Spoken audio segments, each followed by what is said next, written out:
Guys, welcome back to my channel Riya lifestyle. তো কেমন আছো সবাই? আশা করছি সবাই খুব ভালো রয়েছে আর আমিও অনেক ভালো রয়েছি। তো গাইস, চলে এসেছি আজকে নতুন একটি ব্লগ ভিডিও নিয়ে। আজকে যাচ্ছি আমার বান্ধবীর বাড়িতে, আর ওর সাথে প্রায় আমার অনেক দিন ধরে দেখা হয় না। লাস্ট দেখা হয়েছিল 25 ডিসেম্বর আগের বছরে। তো এমনি ফোনে কথা টথা হয়, তো অনেক দিন ধরে ওদের বাড়িতে যাওয়া হয় না, আর ও আমাদের বাড়িতে অনেক দিন ধরে আসে না। তো তাই ভাবলাম যে আজকে আমি আর বোন দুজনে মিলে যাই, কি ওর সাথে একটু দেখা করে আসি। তো সেই কারণে আজকে যাচ্ছি বোন আর আমি ওদের বাড়িতে।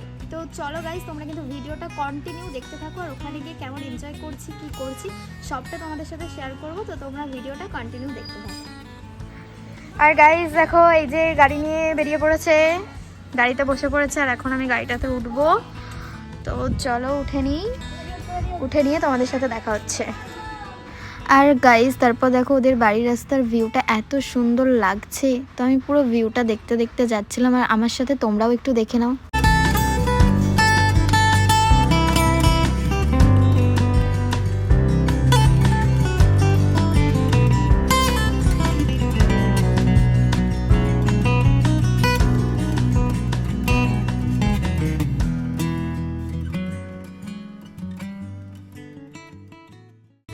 গাইজ আমরা পৌঁছে গেছি, দেখো। আর দেখো গাইজ, আমার বোন আমাকে নামিয়ে দিয়ে সোজা চলে গেছে ভিতরে। আর এইগুলো যেগুলো দেখতে পাচ্ছ, এগুলো হচ্ছে সুতো, এগুলো ওরা রং করে ওদের বাড়িতে।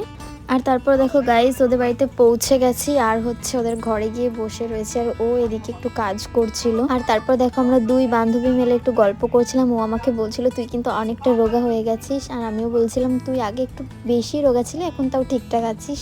তো আমাদের মধ্যে অনেক অনেক গল্প হচ্ছিল। আর ধরতে গেলে ওর সাথে আমার প্রায় 1 বছর পরেই দেখা হচ্ছে। আর গাইস, ফোনে তো আমাদের প্রতিদিনই কথা হয়, বাট দেখাটা হয় না। তো তার জন্য ও আর যায় না, যাবে যাবে করে আমি চলে আসলাম। আর দেখো, আমাকে বসিয়ে থুয়ে বললো যে যাই আমি একটুখানি স্নান টান করে আসি। আর আমি ঘরে বসে কি করব, আমি আর বোন একটু গল্প করছিলাম আর একটু ভিডিও করে নিচ্ছিলাম। আর হ্যাঁ গাইস, আমার বান্ধবী কিন্তু খুব কাজের। আমি তো মানে ও যা কাজ করে তার এক কোনাও কাজ হয়তো আমি করি না। দেখো, স্নান টান করে চলে এসছে, আর এদিকে দেখো এসেই কিন্তু ও পুজো দিতে বসে গেছে। আর ও পুজো দিচ্ছিল, আমি কিন্তু দাঁড়িয়ে দাঁড়িয়ে ভিডিও করছিলাম আর পুজো দেওয়াটা দেখছিলাম। ও কিন্তু গুছিয়ে খুব সুন্দরভাবে পুজো দিচ্ছিল। তো চলো গাইস, তোমরাও দেখে নাও যে ও কত সুন্দর করে পুজো দিচ্ছে।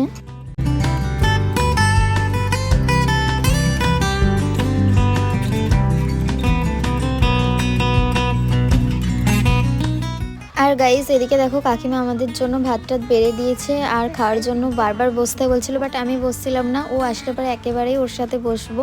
যতই হোক অনেকদিন পর দেখা হয়েছে, বান্ধবীর সাথে একসাথে বসে ভাত খাবো, মজাটাই আলাদা। আর এদিকে দেখো, আমার বোন আগে আগে বসে পড়েছে, আর ও দেখো ভাত তুলে দিচ্ছে। আর কাকিমা তো আমাদের অনেক কিছু খেতে দিয়েছে, অনেক কিছু আইটেম করেছে। তারপর দেখো, আমার বান্ধবী চলে এসছে, আর আমার বোন হচ্ছে মাঝে বসে পড়েছিল, তার জন্য ওর পাশে আমি বসতে পারিনি। আর তারপর আমরা 3 জন মিলে বসে বসে একসাথে খাওয়া দাওয়া করি। আর গাইস, খেতে বসে কিন্তু খুব মজা হচ্ছিল। অনেক দিন পর আমরা এরকমভাবে একসাথে, লাস্ট এরকমভাবে আমরা একসাথে ছিলাম যখন আমরা কলেজের পরীক্ষা দিয়েছিলাম, তো তখন। আর এইদিকে দেখো, আমার বোন যেহেতু আগে আগে খেতে বসেছিল, আর তার জন্য ওর আগে আগে খাওয়া হয়ে গেছে। আর ওকে কতবার বললাম যে একসাথে খেতে বসলে একসাথে উঠতে হয়, তুই কিন্তু বসে থাকবি। আর ও দেখো উঠে পালিয়েছিল। লাস্টে কিন্তু আমি আর আমার বেস্টি বসে বসে খাচ্ছিলাম, আর সেই ভিডিওটা কিন্তু আমার বোন করে দিচ্ছিল। দেখো মাঝে আবার কতখানি গ্যাপ। তো সেটাই বলছিল যে এবার তুই সরে আয়। আমি বললাম তুই তো এসে আমাদের জায়গাটা দখল করে নিয়েছিলি। আর তারপর দেখো গাইস, খাওয়া দাওয়া করে নিয়ে একটু রেস্ট নিই। আর তারপর আমরা প্ল্যান করি যে আমরা একটু ঘুরতে যাব। ওদের বাড়ির কাছে এলাকাটা না খুব সুন্দর, ওদের বাড়ির পাশে একটা বিল রয়েছে, খুবই সুন্দর ওদের যে জায়গাটাতে বাড়ি, মানে আমার খুব ভালো লাগে। আর সেই জন্য গাইস, তো তোমরা দেখো আমাদেরকে নিয়ে যাচ্ছিল বিলের ধারে। আমি ওকে বলেছিলাম যে চল একটু নিয়ে চল, ভিডিও করব।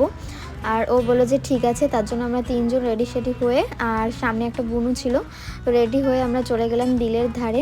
আর যেতে যেতে দেখো এই জায়গাটা কিন্তু দারুণ লাগছিল। আমি আমার বোনকে বললাম যে একটা ভিডিও বানিয়ে দিতে, তো আমার বোন একটা ভিডিও বানিয়ে দিচ্ছিল আমাকে। আর গাইজ, আমরা এখানে এসে পৌঁছার এখানে কিন্তু অনেক অনেক রিলস টিলস করি, ভিডিও টিডিও করি। আর এদিকে অনেক ফটো টটো তুলি। আর এদিকে আমি একটা নাচের স্টেপ পাচ্ছিলাম না, তো সেটাই আমি বারবার করছিলাম। আর দেখো, আমার বোন কিন্তু সেইটা ভিডিওতে তুলে নিয়েছে। আর গাইজ, ওইদিকে দেখো একটা দাদু কিন্তু বসে রয়েছে, অনেকক্ষণ ধরে মাছ ধরছিল। তো আমি ওই দাদুটার কাছে যাচ্ছিলাম, আর গিয়ে জিজ্ঞেস করলাম যে দাদু তুমি কি কি মাছ পেয়েছো। তো দাদু কি কি মাছ পেয়েছিল সেগুলো আমাদেরকে দেখালো। আর এইদিকে আমি, আমার বান্ধবী আর বান্ধবীর একটা বোন ছিল, তো ওরা একটু ফটো টটো তুলছিলাম। আর সত্যি কথা বলতে কিন্তু ভিউজটা একদম দারুণ লাগছিল, খুব সুন্দর লাগছিল। আর আমি তো বলছিলাম যে আমি আবার নেক্সট আরেকদিনও আসবো ভিডিও করতে। আর তোমরাই দেখো না গাইজ জায়গাটা কতটা সুন্দর। আর তারপর দেখো গাইজ আমাদের ভিডিও টিডিও করা কমপ্লিট হয়ে যায়। তারপর বাড়ি আসে, আর বাড়ি এসে সোজা চলে আসি কারণ রাত হয়ে যাচ্ছিলো বলে। আর বাড়ি আসতে আসতে আমার বোনের বান্ধবী ফোন করে, তো তখন ভাবি যে ওদের বাড়ি থেকে একটু ঘুরে আসি, কারণ ওদের বাড়িটা আমাদের বাড়ি থেকে কাছে আর আমার বান্ধবীর বাড়িটা একটু দূরে ছিল। তো তারপর ওদের বাড়িতে একটু যাই, আর ওখানে গিয়ে কিন্তু আমরা 4 জন মিলে বেশ গল্প করতে আরম্ভ করে দিই আর আড্ডা দিতে আরম্ভ করে দিই। তারপর বোনটা বলে যে বসো, যে চাটা করে আনি। তারপর আমরা বললাম যে হ্যাঁ ঠিক আছে। তারপর ও আমাদের জন্য চা মুড়ি টুড়ি সব মেখে টেকে নিয়ে আসে। আর কেন জানি না গাইজ আমরা যখন 4 জন একসাথে হই না, খুব খুব মজা হয় আর সেই লেভেলের গল্প করি আমরা, মানে দুনিয়াতে যত যা গল্প। আর তারপর দেখো গাইজ চাটা একদম খেতে শুরু করে দিই। আমার বোন তো এদিকে পিয়াকে রাগাচ্ছিল, যে বলছিল যে ও সব কিছু খেয়ে নেবে, তাড়াতাড়ি করে খাওয়া দাওয়াটা কর। আর ও তাড়াতাড়ি করে চলে আসছিল মুড়িটা খাবে বলে, নাহলে আমরা যেভাবে 3 জন বসেছিলাম ও একটুও পেতো না। আর দেখো তারপরে খাওয়া দাওয়া করি, আরও বসে বসে একটু আড্ডা দিই, ভিডিও টিডিও করি, আর তারপর সোজা চলে আসি বাড়িতে। আর সেদিনকে না একদম কি বলবো, এত ঠান্ডা পড়েছিল যে বাড়িতে আসার পরে আর ভিডিওটা শেষ করা হয়নি। বাড়িতে এসে কিছু খাওয়া দাওয়া করে আমরা একদম শুয়ে পড়েছি। আর গাইজ সকালে উঠে ভাবছিলাম যে বাবা আমি ভিডিওটাই তো শেষ করতে পারিনি, তারপর কি করব কিছু বুঝতে পারছিলাম না যে কি দিয়ে কি শেষ করব। তার জন্য গাইজ আমি আবার ভিডিও করতে বসে যাই। আর ভিডিওতে কি বলেছি তোমরা একটু শুনে নাও। সো গাইজ, তো গুড মর্নিং। তো কালকে আর ভিডিওটা শেষ করা হয়নি, বাড়ি আসতে একটু রাত হয়ে গেছিলো। রাস্তাতে এতটাই ঠান্ডা ছিল যে বাড়ি এসেই শুয়ে পড়েছি। তো তারপর আর ভিডিওটা কন্টিনিউ করা হয়নি, তাই ভাবলাম আজকে ভিডিওটা শেষ করি। তো আজকের ব্লগটা হচ্ছে এই অবধিই। ভালো লাগলে লাইক কমেন্ট শেয়ার অবশ্যই করে দেবে, আর আমার ইউটিউব চ্যানেলটা কিন্তু সাবস্ক্রাইব করতে একদম ভুলবে না। তো গাইজ চলো টাটা।